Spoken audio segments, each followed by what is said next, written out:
Good morning, नमस्कार। आप सभी का नेशनल क्लासेस में स्वागत है। मैं सुरेश धर दुबे आज आप लोगों के साथ भूगोल की लूसेंट सीरीज के अंतर्गत सौर परिवार की चर्चा करेंगे। चैनल को सब्सक्राइब, लाइक एवं शेयर करने के लिए आप सभी का धन्यवाद। यदि आपने अभी तक चैनल को सब्सक्राइब नहीं किया है तो चैनल को सब्सक्राइब करें, लाइक करें एवं प्रमोट करें, जिससे प्रत्येक वीडियो का नोटिफिकेशन आप लोगों तक समय समय पर उपलब्ध हो सके। इस प्लेटफॉर्म के माध्यम से आप लोगों को कई सीरीज प्राप्त हो रही है, तो आप इन सभी मटेरियल का भरपूर लाभ उठाएं और अपने एग्जाम को बेहतर करने का पूरा प्रयास करें। हमें आशा है कि आप लोग स्वस्थ होंगे, मस्त होंगे और अपनी पढ़ाई में संलग्न होंगे। तो आइए आज की चर्चा हम प्रारंभ करते हैं। आज सबसे पहले हम यहाँ पर कुछ अपने तरफ से ऐड कर दिए हैं, फिर उसके बाद आप लूसेंट सीरीज को देख लीजिए।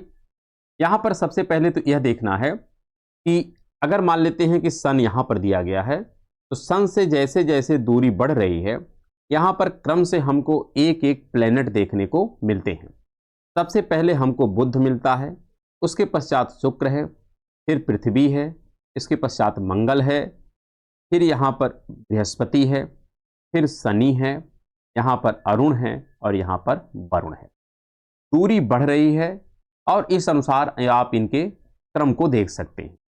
यहाँ पर कुछ और भी बातें डिसाइड की गई हैं, जैसे यहाँ पर बृहस्पति को अगर केंद्र में माना जाए तो इधर देखिए आप 3 प्लेनेट मिलते हैं और इधर 4 मिलते हैं। तो खैर इन्हीं के विषय में हम लोगों को एक संक्षेप में चर्चा पहले कर लेनी है, फिर इसके विषय में हम डिस्कस करेंगे। अगर हम बात करें यहाँ पर जो प्लेनेट हैं, इसमें से कुछ प्लेनेट है जिनको हम टेरेस्ट्रियल प्लेनेट कहते हैं और कुछ प्लेनेट होते हैं जिसको ग्रेट प्लेनेट या जोवियन प्लेनेट कहते हैं। जोवियन का तात्पर्य होता है बृहस्पति के समान प्लेनेट, अर्थात इनमें गैस की मात्रा ज्यादा है, एक गैसियस प्लेनेट है। टेरेस्ट्रियल मतलब होता है पार्थिव प्लेन, ये पृथ्वी के सदृश हैं, पृथ्वी के जैसे हैं, अर्थात यह सॉलिड मटेरियल से बने हुए हैं। ये बात हो गई। तो यहां पर टेरेस्ट्रियल में हमारे कौन कौन से हैं? 4 है। एक बुध है, एक शुक्र है, एक पृथ्वी है और एक मंगल। तो यहाँ जो 4 हैं हमारे पास, बुध, शुक्र, पृथ्वी और मंगल, इनको हम कहते हैं टेरेस्ट्रियल प्लेनेट। लेकिन एक तथ्य और ध्यान में रखना है, यहाँ पर जो बुध और शुक्र है इनको हम कहते हैं इंफीरियर प्लेनेट। क्या कहते हैं? Inferior planet. और इन्हीं को हम भोर और शाम का तारा भी कहते हैं। किसको? मरकरी और शुक्र को, बुध और शुक्र को, मरकरी और वीनस को। लेकिन जो जुपिटर है अर्थात बृहस्पति, शनि, फिर यहां पर है अरुण, वरुण और प्लूटो। प्लूटो वैसे हमारे अब ग्रह उपग्रह की श्रेणी में नहीं है, लेकिन फिर भी इसकी चर्चा कर ली जाती है। इन सबको हम जोवियन प्लेनेट या ग्रेट प्लेनेट के नाम से जानते हैं। अगर सबसे पहले हम साइज के अनुसार बात करें तो यहां पर जो साइज है, यह साइज सबकी जो लिखी गई है यहां पर, यह अर्थ की तुलना में लिखी गई है। अगर मान लेते हैं अर्थ की साइज है E, तो इसकी तुलना में जो मरकरी है वह 38% है, लेकिन वीनस 95% है। इसका तात्पर्य लगभग पृथ्वी के इक्विवेलेंट है। मार्स जो है यह 53% है पृथ्वी के साइज का, अर्थात लगभग आधा है। जुपिटर पृथ्वी से लगभग 1120% अधिक है, इसका तात्पर्य लगभग 11 गुना बड़ा है। इसी प्रकार शनि 945 गुना है, 945 गुना नहीं, मतलब 945% है। यूरेनस 400% है, इसका तात्पर्य 4 गुना पृथ्वी से बड़ा है। इसी प्रकार जो वरुण है यह 388% है। प्लूटो बहुत छोटा है, इसलिए इसके साइज का कोई यहां पर मेंशन नहीं किया गया है। इसी प्रकार जो इनका आप आकार भी देख सकते हैं, यहां पर आकार भी बुध से बड़ा किसका आकार है? यहां पर है मंगल का। मंगल से बड़ा आकार किसका है? शुक्र का है। उसके पश्चात बृहस्पति है।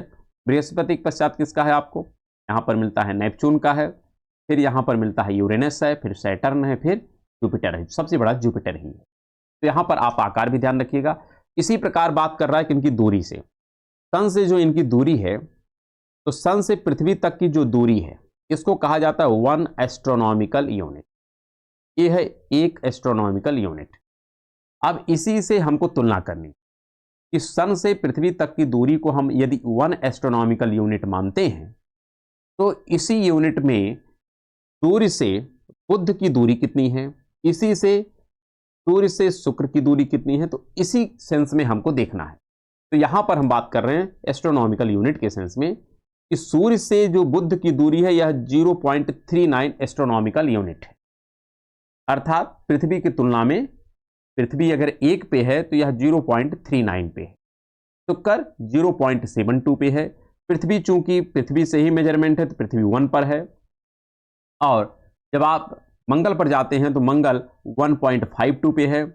जुपिटर यानी बृहस्पति 5.20 पर है। फिर उसके लगभग जस्ट डबल पर आता है आपका शनि है, इसके जस्ट डबल पर आता है लगभग यूरेनस है, और इसके लगभग जस्ट डबल क्या आप कुछ कमी है आता है यहाँ पर नेपच्यून है, और प्लूटो उससे भी दूर विद्यमान है। इसी प्रकार मून की बात करें कि हमारे ग्रह उपग्रह के पास मतलब प्रत्येक ग्रह के पास कितने उपग्रह हैं, तो बुध के पास कोई भी उपग्रह नहीं है, ये बात ध्यान रखिएगा। इसी प्रकार शुक्र के पास भी कोई उपग्रह नहीं है। हाँ, पृथ्वी के पास एक उपग्रह है जिसका नाम है चंद्रमा। मार्स के पास 2 उपग्रह हैं। जुपिटर के पास 79 उपग्रह हैं। लेकिन वर्तमान में सर्वाधिक उपग्रह किसके पास हैं, तो शनि के पास। लेकिन अरुण के पास 15 है और वरुण के पास 2 हैं, और प्लूटो के पास 1 उपग्रह विद्यमान है। तो आपसे प्रश्न पूछा जा सकता है किसके पास उपग्रह ज़्यादा है, किसके पास कम है, किसकी डिस्टेंस कितनी है, किसकी साइज क्या है, सब आपको ध्यान में रखना है।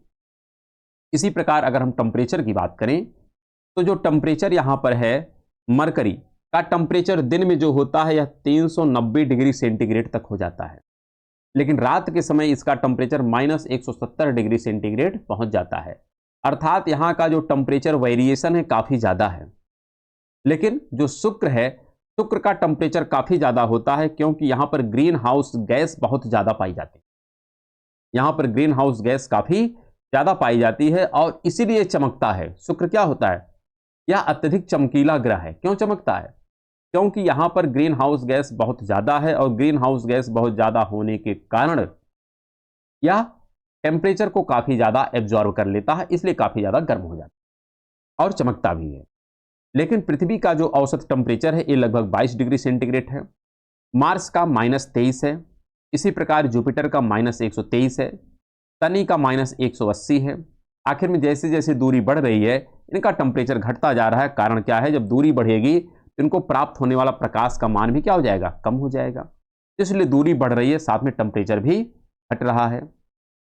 यहाँ पर आप आगे जाएंगे तो 228 मिलता है, और लास्ट में टेम्परेचर -230 है, बहुत कम टेम्परेचर हो जाता है। इसी प्रकार रिंग, कितने इनके पास छल्ले हैं, तो छल्ले जो होते हैं गैस के छल्ले ही होते हैं। तो जो हमारे कह सकते हैं सॉलिड प्लेनेट है इनके पास कोई छल्ले नहीं है। ना तो बुध के पास कोई छल्ला है, ना तो शुक्र के पास है, ना तो पृथ्वी के पास है, और ना तो मंगल के पास है। एक छल्ला है जुपिटर के पास, और छल्लों की एक सीरीज बहुत ज़्यादा मिलती है शनि के पास। शनि के पास बहुतायत में छल्ले हैं, और इसीलिए यहाँ पर जो उपग्रह होते हैं इनकी संख्या लगातार वेरी करती रहती है, बदलती रहती है। क्योंकि जब छल्ले ज़्यादा हैं तो यहाँ पर कब उपग्रह आपको नजर आएगा कब नहीं आएगा, इसलिए यहाँ पर काफ़ी दुविधा रहती है। लेकिन फिर भी वर्तमान में माना जाता है कि यहाँ पर अमूमन 82 कितने 82 छल्ले यहाँ पर विद्यमान हैं। इसी प्रकार अगर बात करें तो यहाँ पर अरुण के पास 10 छल्ले हैं, वरुण के पास 1 छल्ला है, और प्लूटो के पास एक भी छल्ला विद्यमान नहीं है। अगर हम मास की बात करें, द्रव्यमान की, तो द्रव्यमान की सबकी तुलना फिर पृथ्वी से की जाएगी कि अगर पृथ्वी को मान लेते हैं कि इसका द्रव्यमान 1 यूनिट है, तो इसी के सापेक्ष जो बुध है यह 0.06 है, पृथ्वी का 0.06 भाग है। और वीनस कितना है, वीनस आपका 0.82 है। पृथ्वी को अगर 1 माना जाए तो यह लगभग पृथ्वी की इक्विवेलेंट है ना, 0.82 है, थोड़ा सा ही कम है। लेकिन जो मंगल है, मंगल पृथ्वी की तुलना में काफ़ी छोटा है द्रव्यमान के आधार पर। लेकिन जुपिटर पृथ्वी की तुलना में 318 गुना भारी है, शनि 95 गुना भारी है, अरुण 15 गुना भारी है, वरुण 17 गुना भारी है, और प्लूटो भी काफ़ी कम द्रव्यमान का है। इसी प्रकार अगर हम बात करें कलर की, तो यहाँ पर जो बुध और शुक्र है इसका कोई कलर नहीं है। क्यों, क्योंकि यह शाम और सुबह का तारा है, चमकीला तारा है। तो जब चमकता रहता है तो इसलिए इसके कलर को डिफाइन कर पाना थोड़ा सा मुश्किल होता है। पृथ्वी जो है इसको हम ब्लू ग्रह कहते हैं। क्या कहते हैं, ब्लू, क्योंकि इसका कलर वाटर की अधिकता के कारण ब्लू नजर आता है। लेकिन मार्स का जो रंग है एक कैसा है, ऑरेंज है। मार्स इसलिए ऑरेंज है क्योंकि यहाँ पर रेड ऑक्साइड की मात्रा ज़्यादा है, आयरन के एस यहाँ पर बहुत ज़्यादा है और इसी के कारण इसका रंग लाल नजर आता है। जुपिटर भी आपको रेड नजर आता है क्योंकि यहाँ पर बलयाकार बहुत सारे थल्ले हैं, इसी कारण ये रेड नजर आता है। फिर बात करें शनि का कोई कलर नहीं क्योंकि गैसियस स्टेज में है ये ज़्यादातर। इसी प्रकार यूरेनस में मीथेन की अधिकता है इसलिए यहाँ पर ग्रीन कलर है, और नेपच्यून में भी ग्रीनिश है, और प्लूटो का भी कोई कलर नहीं है। इसी प्रकार उत्केंद्रता का तात्पर्य होता है कि यह अपने पथ पर कितना ज़्यादा पैरी करता है। इसका तात्पर्य यहाँ पर ये है कि जैसे मान लेते हैं यह आपका पृथ्वी है, तो पृथ्वी सूर्य से एक बार काफी दूर चली गई और एक बार मान लेते हैं काफी करीब आ जाए, यहां पे आ जाए, तो इस प्रकार से इसकी उत्केंद्रता जो है ये लगातार परिवर्तित हो रही है। उत्केंद्रता का तात्पर्य होता है सन से मैक्सिमम डिस्टेंस और सन से मिनिमम डिस्टेंस। तो यहां पर उत्केंद्रता सबसे ज्यादा किसकी है और सबसे कम किसकी है, ये हमको ध्यान रखना है। तो सर्वाधिक जो उत्केंद्रता है अर्थात सर्वाधिक अपने ऑर्बिट पर जो बैरी करता है, अर्थात सन के एकदम करीब और सन से एकदम दूर कौन जाता है, वह आपको मिलता है प्लूटो। और इसी कारण से प्लूटो वर्ष के कुछ समय तक, लगभग 11 वर्षों तक, चूंकि इसका एक चक्कर जो पूरा होता है यह 248 वर्ष में पूरा होता है। जो प्लूटो है यह सूर्य का एक परिक्रमा 248 वर्षों में लगाता है। इसमें से करीब करीब 11-12 वर्षों तक यह किसकी कक्षा में चला जाता है, तो वरुण की कक्षा में चला जाता है, क्योंकि इसका कक्षा काफी ज्यादा पैरी करता है, इसीलिए इसको ग्रह की श्रेणी से बाहर कर दिया जाता है। तो सर्वाधिक उत्केंद्रता किसका है, प्लूटो का है। उसके पश्चात अगर हम देखें तो किसका आता है, बुध का। बुध भी अपने ऑर्बिट पर काफी ज्यादा पैरी करता है, एक बार सूर्य से काफी दूर चला जाता है तो एक बार सूर्य के काफी करीब आ जाता है। इसी प्रकार वीनस का जो है अर्थात शुक्र का, यहां पर इसकी उत्केंद्रता कम है, 0.007 है। पृथ्वी की भी कम है, 0.017 है। 0.093 आपका मंगल का है। बृहस्पति का भी 0.048 है। फिर यहाँ पर शनि का देख सकते हैं, यहाँ पर अरुण का है और ये वरुण का है। लेकिन सर्वाधिक किसका है ये हमको ध्यान में रखना है और याद करना है, और न्यूनतम किसका है ये भी हमको ध्यान में रखना है। तो न्यूनतम किसका है, न्यूनतम मिलता है शुक्र का। शुक्र अपने ऑर्बिट पर बहुत ज्यादा कह सकते हैं उत्केंद्रता को नहीं प्रस्तुत करता है, यह लगभग इक्विवेलेंट ऑर्बिट पर चलता है। इसी प्रकार अगर हम ऑर्बिटल स्पीड की बात करें कि ऑर्बिटल स्पीड किसकी ज्यादा है, तो इस पर केपलर का नियम है। इसका नियम है, केपलर का नियम है। जो सन के करीब होता है उसकी ऑर्बिटल स्पीड ज्यादा होती है और जो सन से दूर जाता है उसकी ऑर्बिटल स्पीड कम होती है। तो सन के काफी करीब है बुध, इसलिए इसकी ऑर्बिटल स्पीड सबसे ज्यादा है, लगभग 48 किलोमीटर प्रति सेकेंड है। फिर शुक्र की 35, पृथ्वी की अगर देखा जाए तो लगभग 30 किलोमीटर प्रति सेकेंड है। 24.1 किलोमीटर प्रति सेकेंड किसका है, मंगल का है। फिर जुपिटर आप देख सकते हैं, यहां पर जैसे जैसे आप दूर जा रहे हैं इनकी ऑर्बिटल स्पीड घट रही है। ऑर्बिटल स्पीड का तात्पर्य है कि यह अपने ऑर्बिट पर जिस स्पीड से आगे बढ़ रहे हैं, इसकी हम बात कर रहे हैं। यहां पर कलर चेंज कर दें, नहीं दिखाई नहीं पड़ेगा आपको। इस स्पीड की हम बात कर रहे हैं, ये जो अपने ऑर्बिट पर आगे बढ़ रहा है इस स्पीड।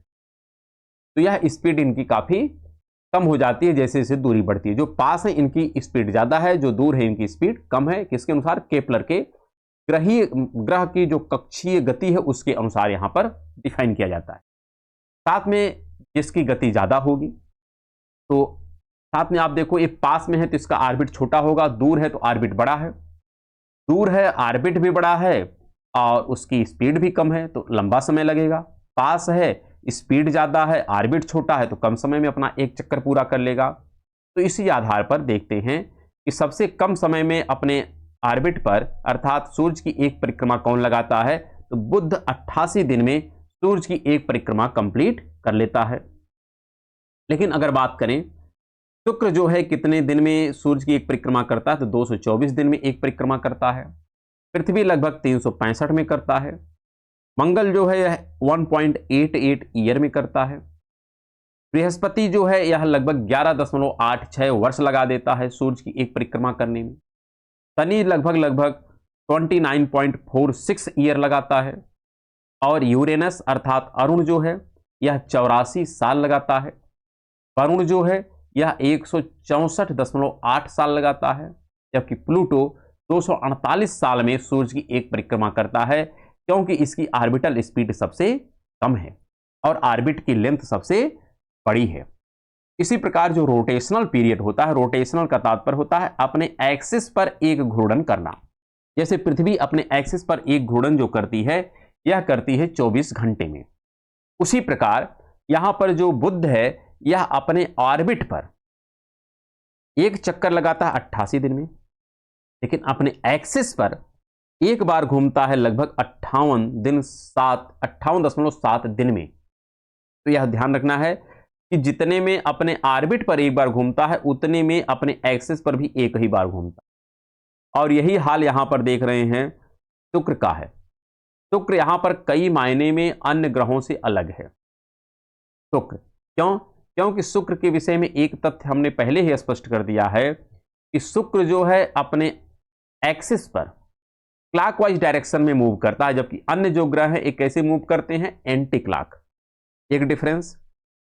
दूसरा, यहां का देखिए यह सूर्य की एक परिक्रमा 224 दिन में ही कर लेता है, जबकि अपने एक्सिस पर एक चक्कर लगाने में 243 दिन लगाता है। इसका तात्पर्य है कि जब कोई भी ग्रह सूर्य की एक परिक्रमा पूरी करता है तो उसे कहते हैं एक वर्ष उसका हुआ, और जब अपने एक्सिस पर एक चक्कर लगाते हैं तो उस पर्टिकुलर ग्रह का कहते हैं यह उसका एक दिन होता है। जैसे पृथ्वी सूर्य की परिक्रमा लगाता है 365 में, तो यह पृथ्वी का क्या होगा, वर्ष हो गया। पृथ्वी का वर्ष 365 दिन का हुआ, लेकिन पृथ्वी अपने एक्सिस पर एक चक्कर मात्र 24 घंटे में लगाती है, इसलिए पृथ्वी का दिन 24 घंटे का होता है। लेकिन शुक्र के विषय में अगर आप ध्यान दें तो शुक्र सूर्य की परिक्रमा करता है 224 दिन में, लेकिन अपने एक्सिस पर एक चक्कर लगाता है 243 दिन में। इसका तात्पर्य है कि शुक्र का दिन शुक्र के वर्ष से बड़ा होता है, क्योंकि वर्ष का जो लेंथ है 224 दिन का है, जबकि इसका दिन 243 दिन का है, और ये प्रश्न खूब पूछा जाता है। इसी प्रकार अगर हम बात करें, यहां पर पृथ्वी लगभग 24 घंटे में सूर्य की अपने एक्सिस पर एक चक्कर लगाता है। मंगल लगभग 24.56 घंटे में। यहां पर जुपिटर सबसे कम समय में, अर्थात जुपिटर अपने एक्सिस पर बहुत तीव्र गति से चलता है और लगभग 9 घंटे 56 मिनट में ही अपने एक्सिस पर एक चक्कर लगा लेता है। इसकी बात करें, एक्सियल स्पीड काफी ज्यादा है। इसी प्रकार शनि भी अपने एक्सिस पर एक चक्कर लगाता है 10 घंटे मात्र 40 मिनट में, और यूरेनस अरुण भी मात्र 16 घंटे में, वरुण भी मात्र 18 घंटे में, और यहां पर जो प्लूटो है यह 6 दिन 9 घंटे में एक चक्कर लगाता है अपने एक्सिस पर। तो इस आधार पर मैक्सिमम जो टाइम लेता है अपने एक्सिस पर एक रोटेशन करने में वो है शुक्र, और न्यूनतम जो है वो है जुपिटर यानी बृहस्पति। तो इस आधार पर यह छोटा मोटा तथ्य है जो कंप्लीट एक प्रकार से पूरे सोलर सिस्टम का है, जो हमको ध्यान में रखना चाहिए। अब इसी के विषय में आगे यहाँ पर कुछ लिखे गए हैं जो आपको ध्यान में रखना है।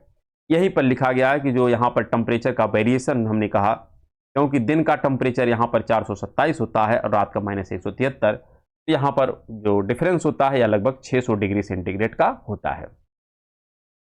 बाकी यहाँ पर शुक्र के विषय में लिखा गया है कि यह सभी ग्रह जो हैं यह एंटी क्लॉक मूव करते हैं, जबकि यह क्लॉकवाइज डायरेक्शन में मूव करता है।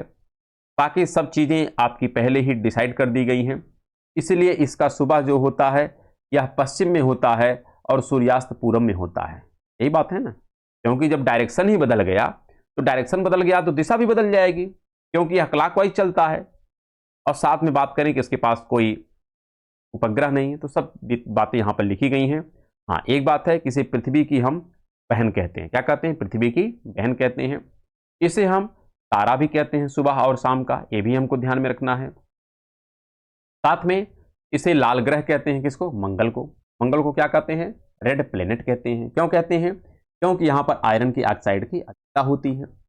यहाँ पृथ्वी के समान 2 ध्रुव हैं, सब कुछ यहाँ पर लिखा गया है। यहाँ पर 2 जो उपग्रह बताए गए हैं, एक का नाम फोबोस है और एक का नाम डीमोस है। साथ में यहाँ पर पूरे सोलर सिस्टम का सबसे ऊंचा जो पर्वत है उसका नाम है निक्स ओलंपिया। क्या नाम है? निक्स ओलंपिया पूरे सोलर सिस्टम का सबसे ऊंचा पर्वत है, जो माउंट एवरेस्ट की तुलना में लगभग 3 गुना ऊंचा। और यहाँ पर लिख दिया गया कितने दिन में यह सूरज की परिक्रमा करता है, तो यहाँ पर जो लिखा गया है उसी के विषय में कोई यहाँ पर विशेष डिफरेंस नहीं।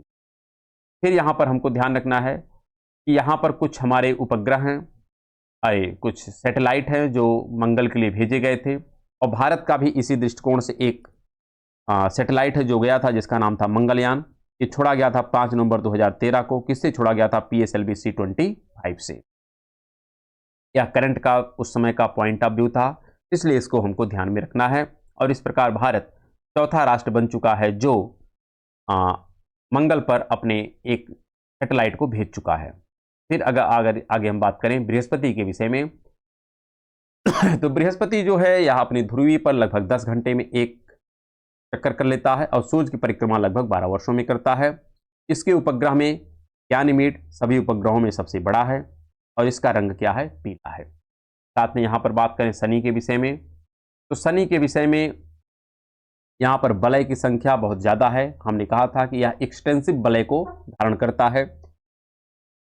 और यहाँ पर जो बात करें कि एक उपग्रह है शनि का सबसे बड़ा जो उपग्रह उसका नाम है टाइटन। क्या नाम है? टाइटन।